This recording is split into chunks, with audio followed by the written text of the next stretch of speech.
নমস্কার দর্শক বন্ধুরা, লাইফ ইন ভিলেজ চ্যানেলে আপনাদের স্বাগতম। তো আমি এখন কলকাতায় রয়েছি।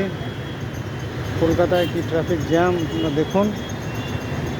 তাও অনেক ব্রিজ, অনেক কিছু ব্যবস্থা হওয়া সত্ত্বেও এই যে সিগন্যালে দাঁড়িয়ে আছে গাড়ি সব। ওপর দিয়ে ওভারব্রিজ রয়েছে। এটা metro station, Salt Lake stadium metro স্টেশনের নাম।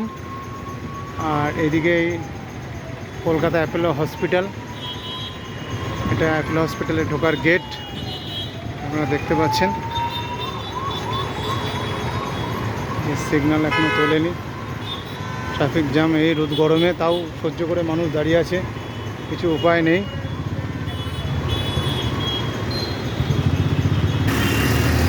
এই যে ট্রাফিক উঠে গেছে, এখন যুদ্ধকালীন তৎপরতা সব এগিয়ে চলেছে।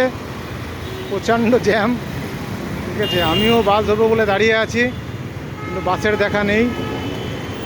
বাসের দেখা নেই রে, বাসের দেখা নেই।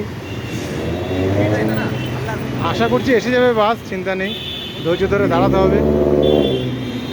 কলকাতা শহর, কত দূর দূরান্ত থেকে মানুষ আসে এখানে, আমিও এসছি। ঠিক আছে, বাস এসে গেছে। পরবর্তী ভিডিওতে আপনাদের সঙ্গে আবার দেখা হবে। Thank you very much. Tata, bye by.